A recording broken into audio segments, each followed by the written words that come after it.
আসসালামু আলাইকুম সবাইকে। তোমরা কেমন আছো? আশা করি সবাই ভালো আছো। বেশি বকবক না করে চলো শুরু করা যাক আজকের নতুন গল্পটা।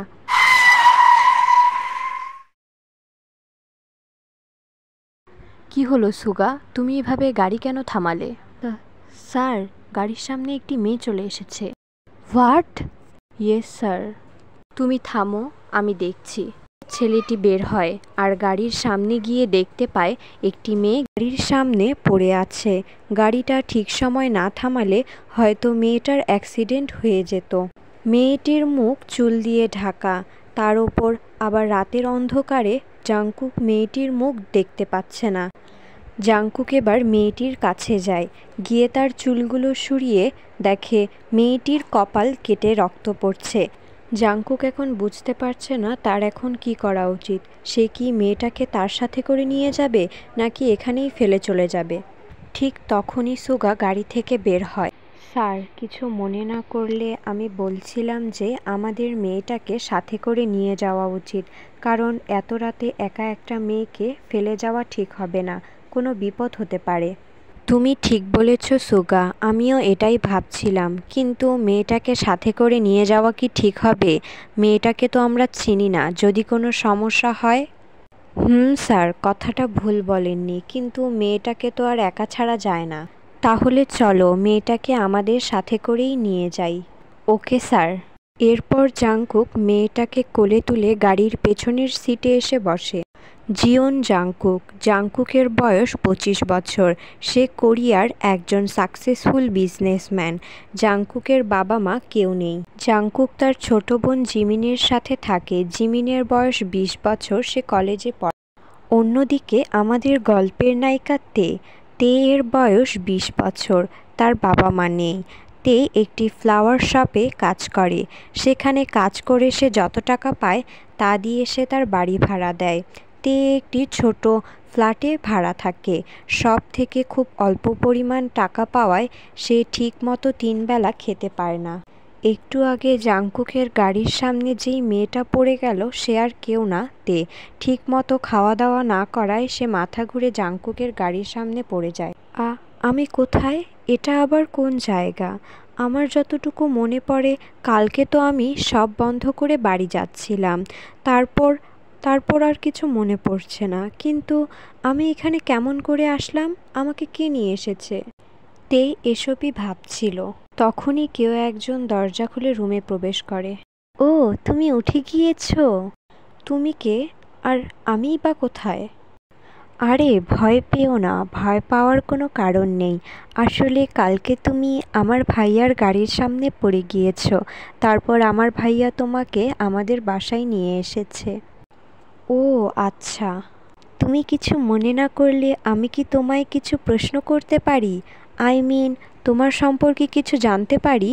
আমি জানতে চাই তোমার নাম কি, তোমার বাসা কোথায়, আর কালকে তোমার কি হয়েছিল? আমার নাম তে। আমি বুসানের একটা ছোট ফ্ল্যাটে ভাড়া থাকি। তোমার ফ্যামিলিতে কে কে থাকে? তুমি কি একা থাকো? তোমার সাথে কেউ থাকে না? আসলে আমি একাই থাকি, আমার বাবা মা নেই, আর আমার যত রিলেটিভস আছে তাদের কারোর সাথেই আমার যোগাযোগ নেই। ও আচ্ছা। তে, তুমি চাইলে আমরা কিন্তু ফ্রেন্ড হতে পারি। আমার মনে হয় আমরা সেম ইয়ার্সের। আমার বয়স 20, আর তোমার? আমারও 20 বছর। ও দেখেছো, আমি ঠিক ভেবেছি, আমরা সেম ইয়ার্সেরই। আমার নাম জিমিন। আচ্ছা তে, আমি কি জানতে পারি কালকে তোমার কি হয়েছিল? তুমি কালকে অজ্ঞান হয়ে গিয়েছিলে কেন? তুমি কি অসুস্থ ছিলে? আসলে জিমিন, আমি একটা ফ্লাওয়ার শপে কাজ করি, আর সেখান থেকে আমি বেশি টাকাও পাই না। বাসা ভাড়া দিতে অনেক টাকা খরচ হয়ে যায়, খাওয়ার জন্য খুব কম টাকা থাকে। খাওয়ায় অনিয়মের জন্যই কালকে হয়তো আমি অজ্ঞান হয়ে গিয়েছিলাম। ওহ তে, কিন্তু তুমি চাইলে অন্য কাজ করতে পারো, যেহেতু তোমার স্যালারি কম। আমি খুঁজেছি কিন্তু পাইনি। আচ্ছা তে, তুমি কি কলেজে যাও না? না, আমি শুধু স্কুল কমপ্লিট করেছি, এরপরে আর পড়তে পারিনি। তোমার কথা শুনে আমার খারাপ লাগছে তে, তোমার জীবনটা আসলেই অনেক কষ্টের। ও, আমি তো ভুলেই গিয়েছিলাম, তুমি কাল থেকে এখনও কিছু খাওনি। তোমার নিশ্চিত অনেক ক্ষুধা লেগেছে। তে তুমি একটা কাজ করো, জলদি ফ্রেশ হয়ে নাও, আমি নিচে মেয়েদের খাবারের ব্যবস্থা করতে বলছি। জিমিন, তার কোনো প্রয়োজন নেই, তোমরা যে আমার প্রাণ বাঁচিয়েছো এটাই অনেক, আমি বাহির থেকে না হয় কিছু খেয়ে নেব। এভাবে বলছো কেন তে? আমরা তো এখন ফ্রেন্ড, আর ফ্রেন্ডের কথা রাখতে হয়। আমি নিচে গিয়ে তোমার খাবারের ব্যবস্থা করতে বলছি। তেও আর জিমিনকে না করতে পারে না। তারপর তে ফ্রেশ হতে চলে যায় আর জিমিন নিচে যায়। কিছুক্ষণ পর তে নিচে এসে দেখতে পায় জিমিন তার জন্য ডাইনিং টেবিলে ওয়েট করছে। আমি তোমার জন্যই ওয়েট করছিলাম তে, এসো খেয়ে নাও। তুমি খেয়েছো জিমিন? আমি আর ভাইয়া অনেক আগেই খেয়েছি, এখন তুমি খেয়ে নাও। আঙ্কেল আন্টি খেয়েছে? আঙ্কেল আন্টি মানে আবার বাবা মার কথা বলছো? আমার বাবা মা নেই তে। সরি জিমিন, আমি বুঝতে পারিনি। না না তে, ইটস ওকে, তুমি এখন খেয়ে নাও। আচ্ছা জিমিন, তোমার ভাইয়া কোথায়? মানে আমার তো তাকে ধন্যবাদ বলা উচিত, কারণ সে আমার প্রাণ বাঁচিয়েছে। ভাইয়া তো অফিসে চলে গিয়েছে, সন্ধ্যার মধ্যেই চলে আসবে। তুমি না হয় তখন ভাইয়াকে থ্যাঙ্কস বলে দিও। কিন্তু সন্ধ্যা পর্যন্ত তো আমি থাকতে পারবো না। কেন থাকতে পারবে না? আমার তো বাসায় ফিরতে হবে, আবার শপেও যেতে হবে। আজকে তুমি এখানে থাকবে এটাই ফাইনাল। তুমি এসব কি বলছো জিমিন? এটা সম্ভব না। তুমি এত কথা বলো না তো তে, আমি যা বলেছি তাই হবে, চুপ করে থাকো। তে জিমিনের জোরাজুরিতে রাজি হয়ে যায়। ভাইয়া মনে হয় চলে এসেছে তে, এই বলে জিমিন দৌড় দিয়ে দরজা খুলে দেয়। ভাইয়া। জিমিনি। এই বলে জাংকুক বাসায় ঢোকে। হঠাৎ তার নজর পড়ে সোফায় বসে থাকা তের ওপর। মেয়েটা জিমিনের একটা ড্রেস পরেছে। জাংকুক এক নজরে তের দিকে তাকিয়ে আছে, তার নজর যেন সরছেই না। ভাইয়া, এই ভাইয়া। হ্যাঁ হ্যাঁ জিমিনি। জিমিনের কথায় জাংকুক নিজেকে সামলিয়ে অন্যদিকে তাক। কি হয়েছে? তোকে ডাকছি, তুই শুনছিস না কেন ভাইয়া? কিছু না, বল কি হয়েছে? কখন থেকে ডাকছি, তুই তো শুনছিসই না। শোন, তোর সাথে আমার কিছু ইম্পর্টেন্ট কথা আছে, পরে বলছি এগুলো, আগে তুই তের সাথে পরিচিত হ। এ হলো তে, যাকে তুই নিয়ে এসেছিলি কালকে। ও, ওই মেয়েটা তাহলে তে? ওই তে। আসলে কালকে জাংকুক রাতের অন্ধকারে তের ফেসটা ভালো করে দেখতে পায়। চল ভাইয়া, তের সাথে কথা বলবি, চল। এরপরে জিমিন জাংকুককে তের কাছে নিয়ে যায়। তে, এটা আমার বড় ভাই জাংকুক, আর জাংকুক ভাইয়া এটা হলো তে। জানিস ভাইয়া, তে আর আমার বয়স সেম। ও আচ্ছা, ভালো তো। জাংকুক ভাইয়া, থ্যাংক ইউ কালকে আমাকে বাঁচানোর জন্য। ওয়েলকাম তে। এরপর তারা সবাই ডাইনিং টেবিলে খেতে বসে। ডিনার শেষে সবাই ঘুমাতে চলে যায়। জাংকুক এর রুমে শুয়ে আছে। তের কথা সে ভাবছে, কিন্তু সে ঘুমাতেই পারছিল না। সকালেতে ঘুম থেকে উঠে কিচেনে চলে যায় ব্রেকফাস্ট তৈরি করার জন্য। এখনও কেউ ঘুম থেকে ওঠেনি। মেয়েরা এখনও ঘুমাচ্ছে, কারণ আজকে ফ্রাইডে, জিমিন এবং জাংকুকের অফ ডে। তে রান্না করে খাবার টেবিলে সার্ভ করছিল। তখন মেয়েরা এসে দেখে তের সব রান্না করা শেষ। তে মেয়েদের খাবার খেয়ে নিতে বলে। কিছুক্ষণ পরে জাংকুক এবং জিমিন নিচে চলে আসে। তে, তুমি ব্রেকফাস্ট কেন তৈরি করছো? তুমি তো আমাদের গেস্ট। আরে জিমিন, কোনো সমস্যা নেই, তোমরা বসো, আমি তোমাদের খাবার দেই। তারপর তে তাদের খাবার বেড়ে দেয়। তে, তুমি অনেক ভালো রান্না করতে পারো। কি রে জাংকুক ভাইয়া, বল রান্নাটা কেমন হয়েছে? খুব ভালোই হয়েছে। জাংকুক মনে মনে ভাবে, এই মেয়েটা সব দিক দিয়ে এত পারফেক্ট কী করে?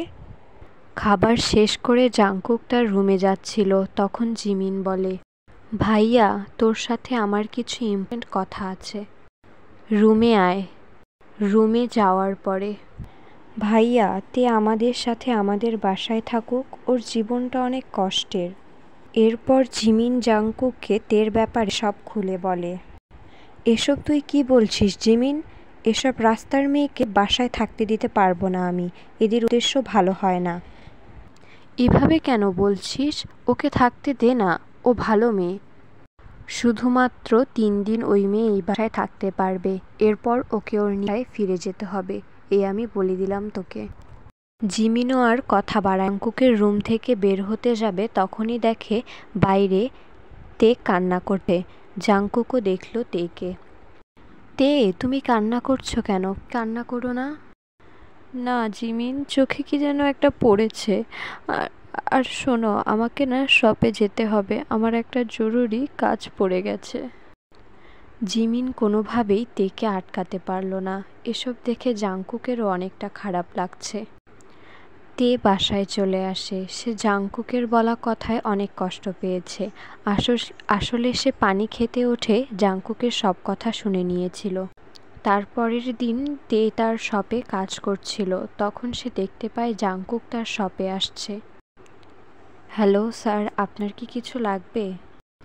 তে তে আম সরি, আমার ভুল হয়ে গেছে, আমাকে ক্ষমা করে দাও, আমার ওভাবে বলাটা ঠিক হয়নি। তুমি প্লিজ আমার সাথে বাড়ি ফিরে চলো। সরি স্যার, আপনার কোন ফুলটা লাগবে? তে প্লিজ দয়া করে আমার কথাটা শোনো। সরি স্যার, এই বলে তে ভিতরে চলে যায়। আমি কষ্ট কেন পাচ্ছি? আমাদের মতো গরিবদের ভালোবাসতে নেই। জাংকুক চলে যায়, কিন্তু সারা রাত সে ঘুমাতে পারেনি। সে বুঝতে পেরেছে সে তেকে ভালোবেসে ফেলেছে। তারপর সে ঠিক করলো সে কালকেই তার মনের কথা তেকে জানাবে। কথা অনুযায়ী সে শপে চলে যায়। তে তখন কাজ করছিল। জাংকুক তের হাত টেনে নিজের কাছে নিয়ে আসে। আই লাভ ইউ তে। তে প্লিজ আমাকে ক্ষমা করে দাও। সরি মিস্টার জিওন, আমাকে ছাড়ুন, আমার এসব একদম পছন্দ না। আর আমি তো রাস্তার মেয়ে, তাহলে আপনি আমার কাছে এসেছেন কেন? আমার তো উদ্দেশ্য খারাপ। তে জাংকুককে কোনো কিছু বলার সুযোগ না দিয়েই চলে যায়। জাংকুক কান্না করছে, সে তার ভালোবাসার মানুষের কাছে প্রত্যাখ্যান পেয়েছে।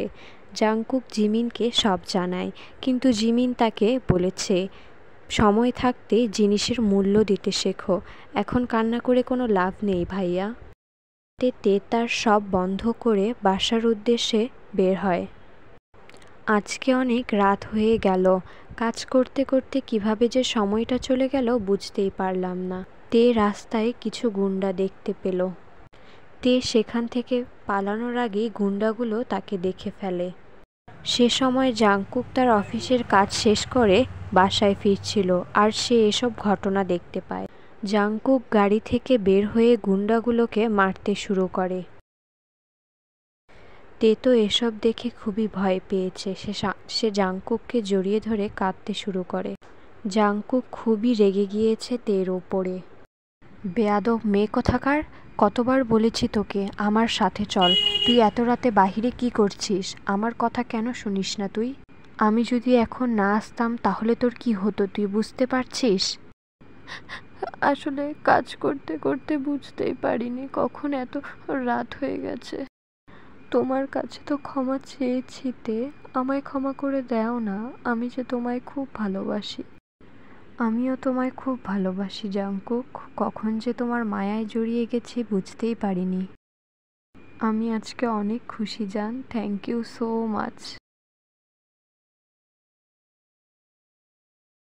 এরপরে আর কি হয়েছে আমি কিছু জানি না, তোমরা ইমেজিন করে নাও। স্টোরিটা কেমন হয়েছে অবশ্যই বলবা পাখিরা। আর তোমরা কে কেমন স্টোরি চাও আমাকে কমেন্টসে জানিও। আল্লাহ হাফেজ, বাই বাই।